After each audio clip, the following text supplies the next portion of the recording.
Tuhan beri kita kesempatan pagi hari ini untuk beribadah.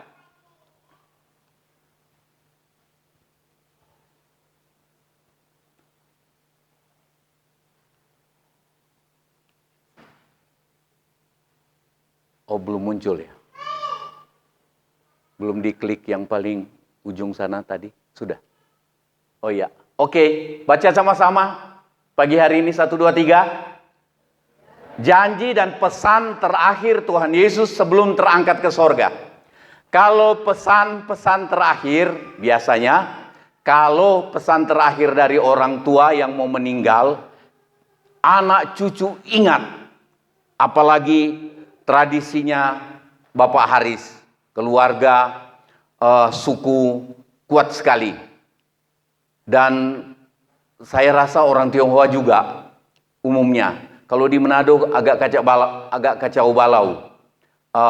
Tapi pesan orang yang mau meninggal atau mau berpisah dengan kita biasanya diingat. Nah, kalau Tuhan Yesus memberi pesan terakhir sebelum dia terangkat ke surga, itu berarti hal yang sangat penting. Hal yang berguna, bukan berguna buat Tuhan Yesus, tetapi berguna buat murid-murid. Dan kita pagi hari ini adalah murid-murid Tuhan. Amin.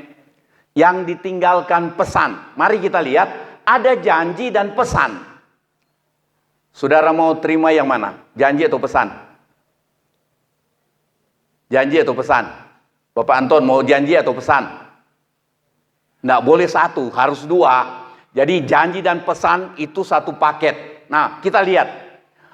Matius 28 ayat 20.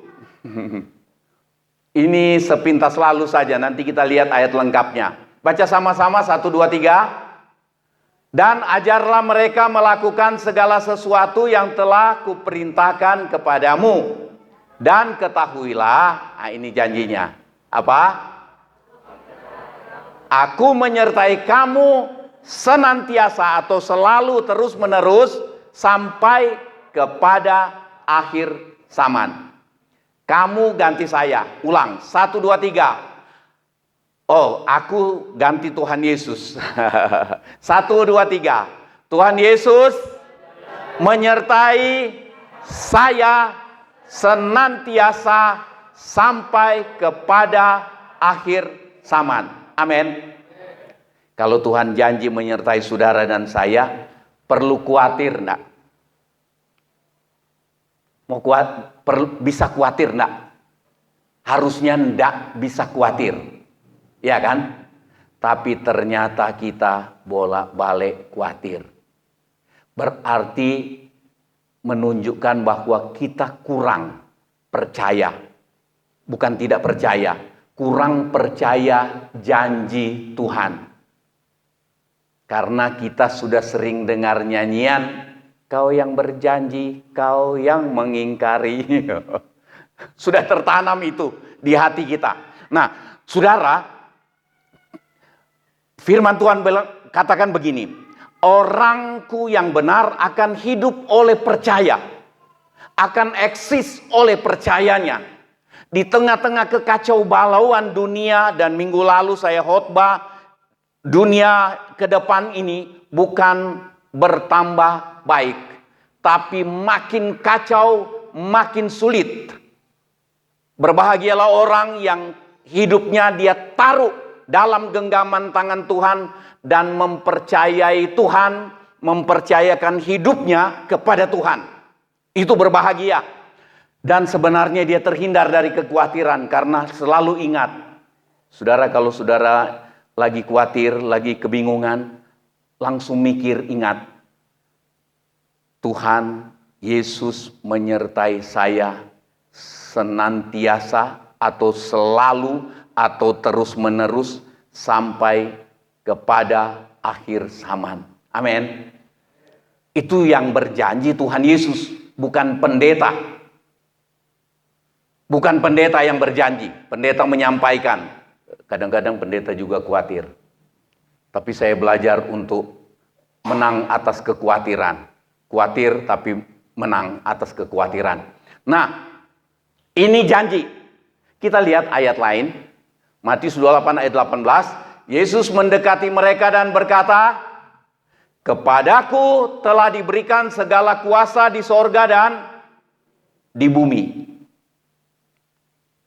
Karena itu, pergilah, jadikanlah semua bangsa muridku, baptislah mereka dalam nama Bapa dan Anak dan Roh Kudus, dan ajarlah mereka melakukan segala sesuatu yang telah kuperintahkan kepadamu."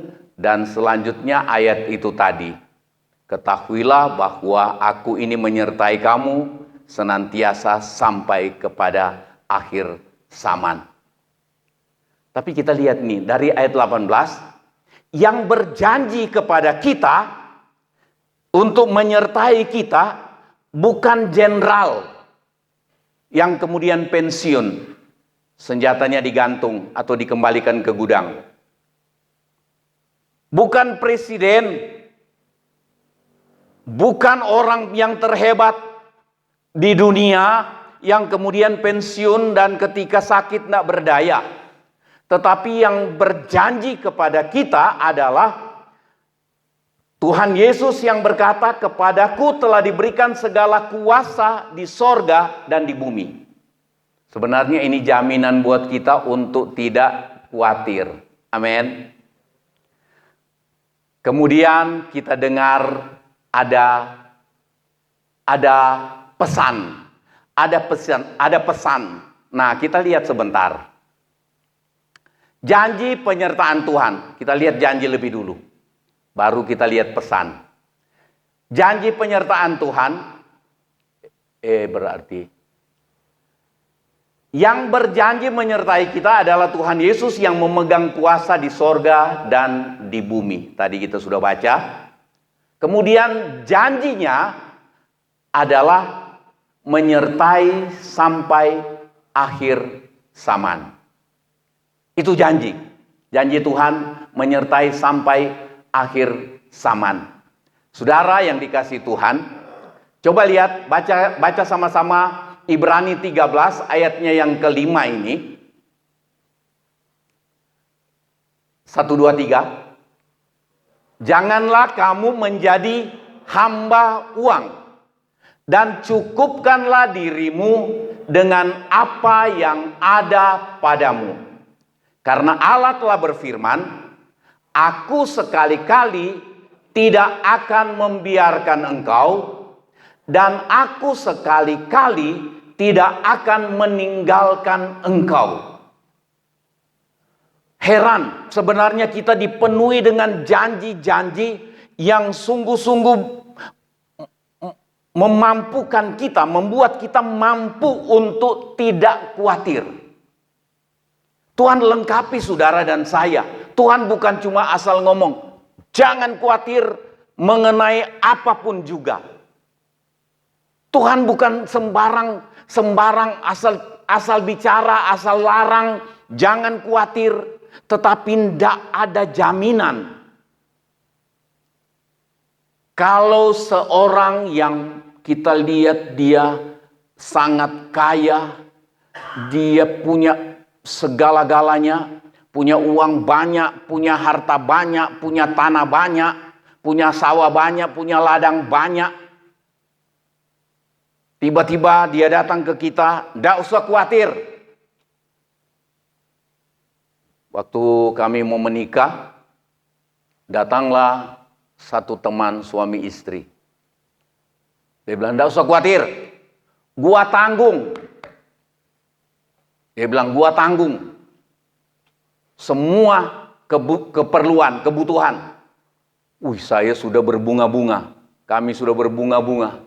Karena kami tinggal di sekolah Alkitab. Kita sudah berbunga-bunga. Dia tanggung.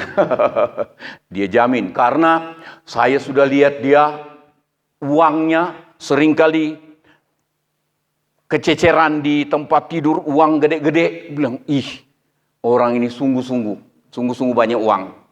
Jadi kalau dia ngomong, saya berbunga-bunga karena saya percaya dia mampu. Nah saudara, Pokoknya semua cincin mau diatur. Semua karena tidak punya uang kita. Begitu urusan menikah, silent. Neng, diem. Tidak ada lagi janji. Janji tidak ada berkumandang lagi. Sudah tidak kedengaran janji. Sampai mau menikah, dia juga tidak datang. Dia tidak kasih kado. Sampai anak lahir, dia juga tidak ada. Sampai sudah pindah ke sini, baru ketemu. Tapi juga tidak ngomong-ngomong. Tidak bisa dijamin. Manusia sekaya apapun, sehebat apapun, seberkuasa apapun, tidak bisa dijamin. Tidak bisa kita pegang jaminannya. Tapi yang jamin kita, penguasa langit dan bumi. Ada ayat di dalam kitab Mazmur, kalau saya tidak salah, dikatakan, itu bumi itu kepunyaanku. Segala harta benda yang ada di bumi punyanya Tuhan. Sampai emas, permata yang belum ditambang punyanya Tuhan. Bilang, kalian mau persembahkan apa ke aku? Nah, mau nyogok Tuhan dengan emas tidak berharga. Nah saudara, yang menjamin, yang jamin untuk menyertai kita sampai kesudahan alam, sampai akhir zaman, yang jamin itu adalah pencipta langit dan bumi. Tuhan Yesus yang ngomong, Dia yang berkata kepada angin, badai, dan gelombang, diam. Yang jamin kita adalah Dia yang ambil 5 roti dan 2 ekor ikan, dimakan oleh 5.000 orang laki-laki saja, kira-kira 15.000 orang, makan sampai kenyang, ada sisanya. Dia yang jamin. Nah, kalau Tuhan jamin menyertai kita sampai akhir zaman, kita lihat di Ibrani 13 ayat 5, jangan kamu jadi hamba uang. Hamba uang. Orang yang diperhamba oleh uang. Dia abaikan Tuhan demi uang. Dia abaikan ibadah demi uang.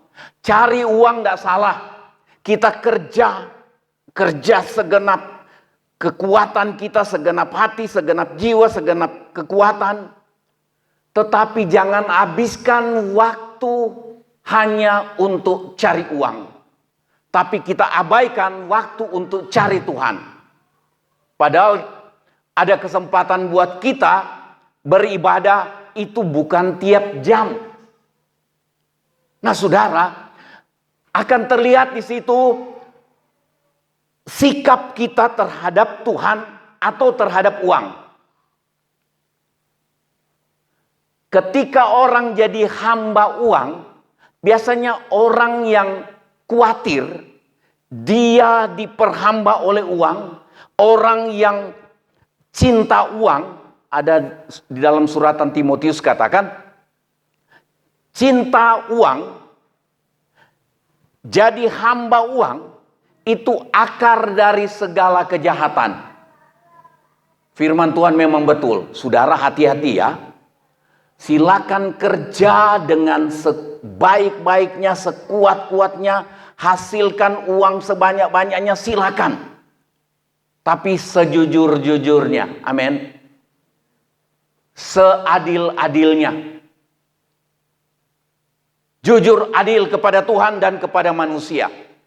Pasti Tuhan berkati kita walaupun seringkali tidak masuk akal. Karena banyak orang bilang kalau jujur, kerja jujur, tidak dapat untung. Tetap bisa untung. Karena kalau Tuhan yang atur, itu sering di luar akal pikiran manusia. Itu sebabnya saya pernah khotbah kepada saudara, bekerjalah bukan untuk bersaing, tetapi bekerjalah begitu rupa sampai orang tidak mampu saingi saudara. Dan kita juga bekerja tidak takut disaingi. Kalau kita kerja dan bersaing, kita kerja dan takut disaingi, kita kuliah bersaing, saya mau kejar dia, mau atasi dia yang ranking 1, saya mau atasi dia sampai saya ranking 0. Ranking di atasnya 1. Kalau itu yang terjadi, kita stres. Lihat tokonya ya satu rame, saya mau saingi dia bagaimana caranya. Enggak. Kita lihat, dia kerja begitu. Hasilnya kok luar biasa ya. Apa rahasianya? Kita berdoa dan bekerja. Bekerja dengan jujur. Kenapa saya mulai belok ke sana? Nah, saudara, kita jangan jadi hamba uang. Rupanya begini, Ibrani 13 ayat 5. Syarat untuk aku sekali-kali tidak akan membiarkan engkau, aku sekali-kali tidak meninggalkan engkau, itu janji Tuhan, tapi ada syarat. Janji itu berlaku atas hidup kita dari hari ke hari, jika kita tidak jadi hamba uang. Amin. Ya, tidak apa-apa. Saudara tidak bilang amin, nanti pulang diaminkan sendiri. Nah, jadi, jangan jadi hamba uang, maka janji aku sekali-kali tidak akan membiarkan engkau, aku sekali-kali tidak meninggalkan engkau, itu jadi bagian kita.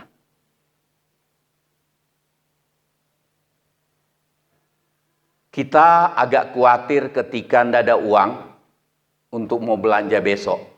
Pasti ada khawatir. Tetapi Tuhan kan ingatkan kita, serahkan kekhawatiran kepada Tuhan. Waktu kami masih tinggal di sekolah Alkitab, satu waktu beli susu sudah habis. Anak Christine masih kecil, dia teriak, susu, susu. Belum bilang susu, masih susu. Kita coba kasih minum air, coba dikasih minum apa yang ada, tapi bukan susu. Dia tidak mau minum. Kadang-kadang timbul juga khawatir. Kita biar tidak ada yang dimakan, kita masih oke. Tapi anak kalau teriak susu terus tidak ada. Nah, tapi saudara, kami belajar untuk percaya Tuhan. Belajar untuk tidak jadi hamba uang, tamak akan uang, menghalalkan segala cara untuk dapatkan uang. Kami belajar percaya dan mempercayakan keadaan kepada Tuhan. Kami percaya bahwa Tuhan berjanji tidak membiarkan dan tidak meninggalkan. Tuhan tidak biarkan kita dalam keadaan yang seperti itu.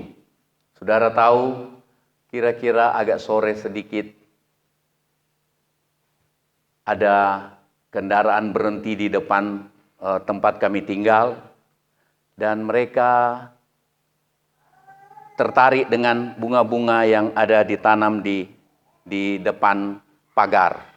Mereka minta. Mereka tanya, bayar berapa? Nah, ibu gembala yang ke depan waktu itu tanya, bayar berapa? Bilang, oh enggak, bawa aja. Jadi mereka bawa, muat, tetapi mereka turun, mereka masukin di kantongnya Christine. Waktu kecil Christine pakai baju, kantongnya banyak. Sini ada, di sini ada, di belakang ada. Saya enggak tahu mereka isi semua atau enggak. Enggak. Maksudnya, akhirnya kita lihat pertolongan Tuhan. Anaknya enggak sampai masuk angin karena kelaparan, enggak minum susu. Tetapi pada waktunya Tuhan tolong. Waktu sudah pindah ke sini, berkali-kali waktu itu hari raya Lebaran kalau nggak salah. Kita sudah ndak punya apa? Ndak punya beras juga, sudah ndak ada. Tahu-tahu ada orang berhenti. Dia bilang mau berdoa di gereja. Rupanya dia baru putus cinta. Baru putus, mau tunangan, tidak jadi, dibatalkan. Dia pulang ke kotanya. Tapi karena sudah tidak kuat di perjalanan, dia lihat gereja, dia mampir. Selesai dia doa, dia pamit, pulang. Dia tinggalkan berkat. Dan ada, Tuhan punya cara. Coba nyanyi ini. Kau selalu untuk menolong dia. Menolongku.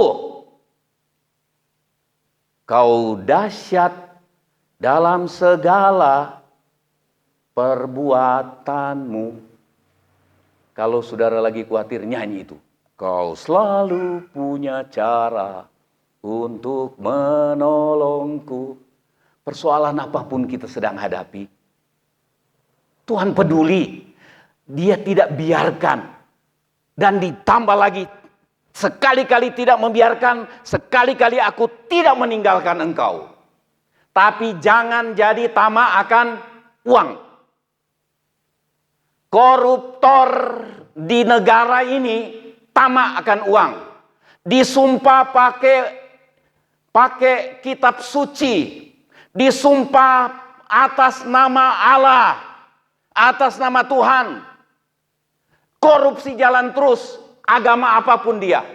Kalau tamak akan uang, dia tidak takut dengan Tuhan. Cuma mulutnya yang bicara Tuhan. Termasuk di dalam gereja. Kami pendeta kalau tidak hati-hati, jadi tamak uang. Khotbah, melayani, sasarannya cuma supaya uang banyak yang masuk. Saudara, mengerikan. Tapi itu fakta terjadi. Tapi kita mau belajar. Saya ingin supaya saya menjadi orang yang terima, alami janji Tuhan. Aku sekali-kali tidak biarkan engkau. Aku sekali-kali tidak tinggalkan engkau. Kuncinya tidak jadi hamba uang. Kita bisa pegang uang banyak, tetapi jangan diperhamba oleh uang. Orang yang diperhamba oleh uang, dia abaikan Tuhan demi uang, demi cari uang. Menghalalkan segala cara demi dapat uang. Itu hamba uang. Dan itu banyak terjadi di mana-mana, baik orang gereja, baik pendeta, maupun pejabat-pejabat di negara ini. Saya pengen usul menjelang pemilihan anggota DPR, saya pengen usul begini. Kan DPR kalau selesai bertugas 5 tahun, dia pensiun seumur hidup.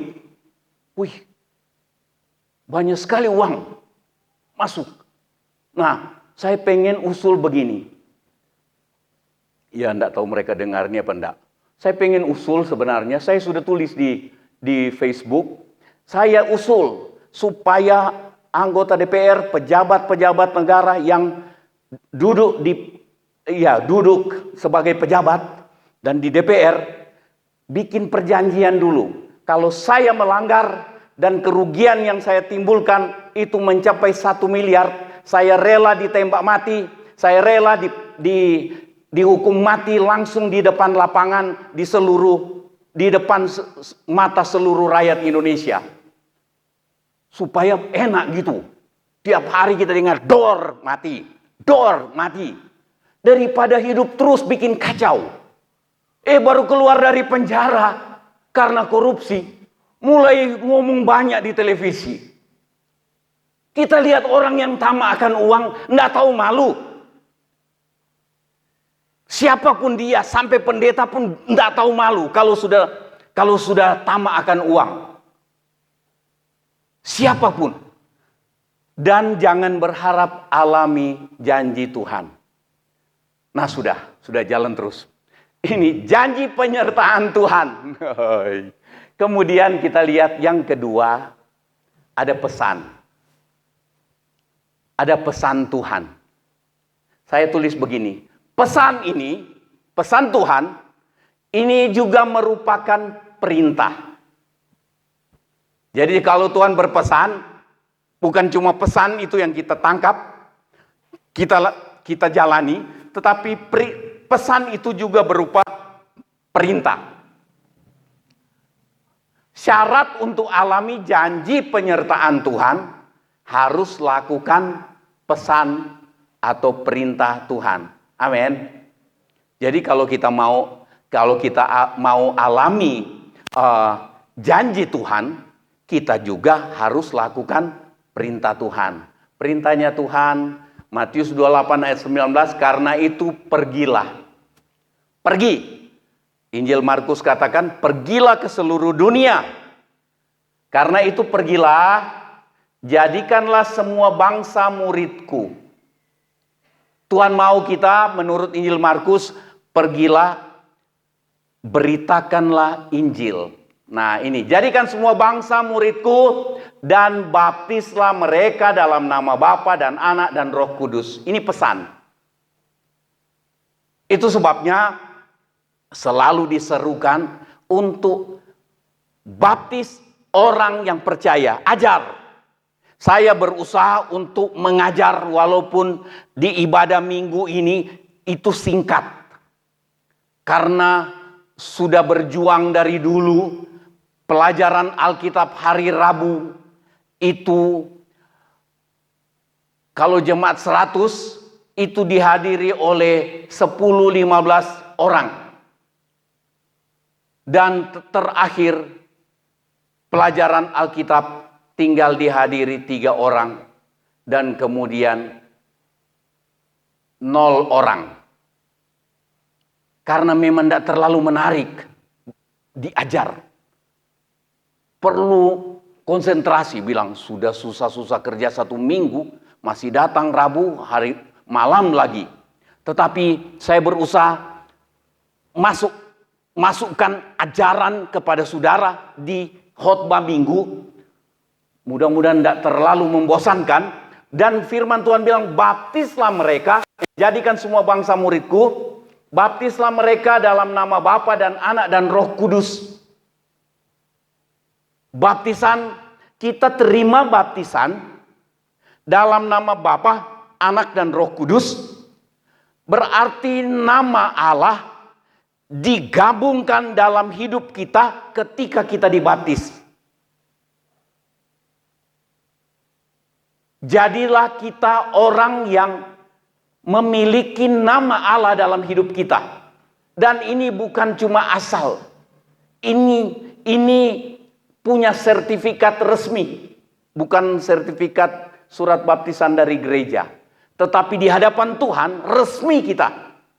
Nama Allah digabung dengan nama kita. Ini hal yang luar biasa. Ada dulu yang pernah debat dengan saya. Bapak-bapak sekarang sudah meninggal. Dia pernah debat, dia bilang begini, Om, saya sudah lama jadi anggota gereja, tapi saya tidak mau dibaptis. Woi, hebat sekali. Saya bilang, kenapa? Dia bilang, kan kalau sudah dibaptis tapi masih bikin salah, lebih besar dosanya. Saya bilang, lebih besar dosanya sudah tahu harus dibaptis tapi menghindar untuk dibaptis. Itu kalau sampean mati, Anda selamat. Dia bilang, kok berani menghakimi? Saya bilang, wong ndak nurut. Ndak nurut. Nah, saudara lihat ini. Katanya, ayat 20. Dan ajarlah mereka. Diajar. Diajar apa? Untuk melakukan segala sesuatu yang kuperintahkan kepadamu. Kita ajar orang lain, ajar anak kita. Pendeta ajar jemaat. Pendeta belajar untuk diajar juga supaya tidak kurang ajar. Diajar untuk lakukan perintah Tuhan. Jadi itu pesan dan jadi syarat untuk kita. Ini perintah. Itu sebabnya harus ajar. Ajar anak-anak, ajar cucu-cucu, ingatkan. Karena hidup di dunia singkat. Tetapi yang kita perjuangkan supaya orang di sekitar kita itu kita ajar untuk lakukan perintah Tuhan supaya kita sama-sama selamat. Amin. Itu yang paling utama. Nah, Markus 16 ayat 15 dan 16.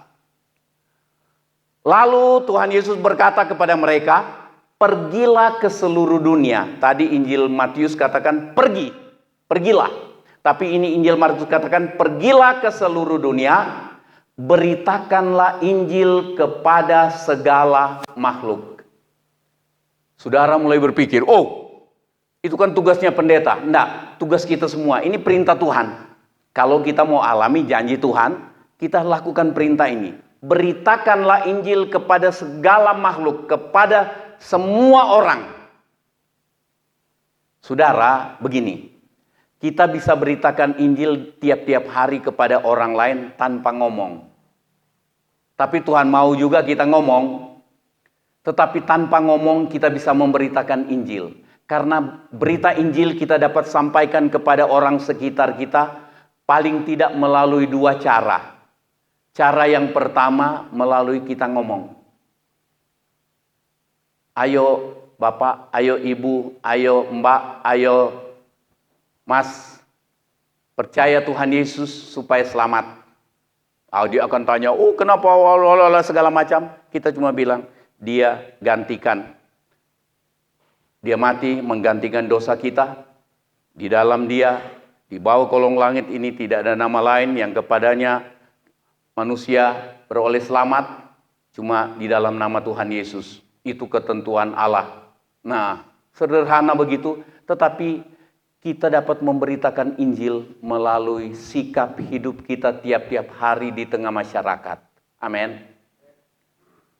Banyak keluhan masyarakat. Katanya orang gereja. Kalau di tempat lain malah lebih sadis lagi. Katanya orang gereja pakai baju putih. Putih artinya suci. Tapi najisnya jalan terus, mulutnya najis, makinya jalan terus. Tetangga dengar suami istri bertengkar, piring terbang, cangkir terbang, pang. Kita ngotot sampai berbusa-busa cerita tentang Tuhan Yesus. Dia bilang, aduh orang ini tidak berubah. Calon masuk neraka mau ngajak saya ikut dia katanya ke gereja. Tapi begitu orang lihat buah-buah pertobatan dalam hidup kita, buah-buah ketaatan, buah-buah melakukan perintah Tuhan, orang lihat. Seringkali tanpa kita ngajak, dia tanya, saya boleh ikut? Saya boleh ikut kamu? Ke gereja itu syaratnya apa? Bukan, jangan langsung bilang sama dia, syaratnya bawa kolektor. Bukan. Dan syaratnya datang duduk saja dengar. Dengan hati yang ingin untuk hidup sesuai dengan kehendak Tuhan. Nah, tidak usah panjang. Beritakan Injil kepada segala makhluk.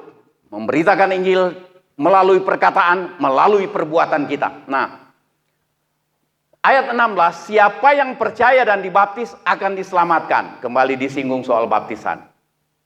Jadi, dorong orang untuk dibaptis dalam nama Bapa, Anak, dan Roh Kudus. Dalam nama Tuhan Yesus Kristus. Tetapi siapa yang tidak percaya akan dihukum. Kiranya ini mendorong kita untuk bicara ke anak cucu kita. Dorong anak cucu kita untuk terus setia dengan Tuhan, terus melakukan perintah Tuhan Yesus, dorong keluarga kita, dorong orang sekitar kita. Karena kita ingat siapa yang tidak percaya akan dihukum. Janji dan pesan terakhir Tuhan Yesus sebelum terangkat ke sorga. Yang pertama apa? Janji penyertaan. Janji Tuhan menyertai kita. Menyertai sampai akhir zaman. Sekali-kali tidak membiarkan dan tidak meninggalkan kita. Ini alasan untuk kita tidak khawatir. Tuhan sekali-kali tidak meninggalkan dan tidak membiarkan kita. Ketika ada dalam keadaan bahaya, saya ingat ayat ini. Engkau sekali-kali tidak membiarkan dan tidak meninggalkan saya. Saya tenang. Dan ternyata sampai di tujuan dengan selamat. Khawatir menghadapi keadaan apapun. Waktu gereja dibakar, cuma itu yang ada di hati saya. Saya percaya engkau tidak membiarkan dan tidak meninggalkan saya. Kecuali kita sedang membiarkan hidup kita sengaja berbuat dosa. Tapi selama kita belajar untuk taati, lakukan perintah Tuhan, kita dapat berpegang kepada janji Tuhan ini. Apapun keadaan yang dapat menimpa kita. Nah, yang kedua, pesan Tuhan Yesus. Pesannya berupa perintah. Beritakan Injil, ajar melakukan perintah Tuhan. Kita ajar orang, tapi kita lebih dulu melakukan. Pesan Tuhan Yesus tidak menjadi hamba uang.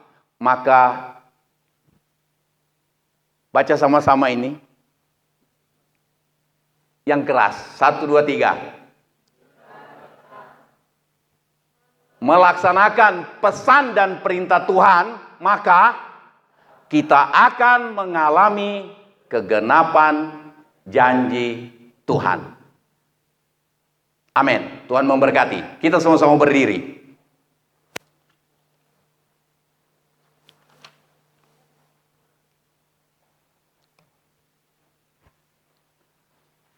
Kaulah Tuhan yang berjanji.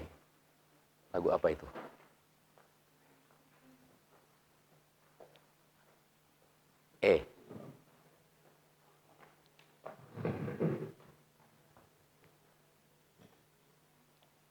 Kasih nada dulu. Kaulah Tuhan yang berjanji, tak sekalipun kau ingkari kesetiaanmu sungguh terbukti di sepanjang hidupku, untuk selamanya ku kan setia melayani, mengasihimu. Tiada Tuhan sepertimu, Yesus, Kau Allahku yang setia. Kaulah Tuhan yang berjanji, tak sekalipun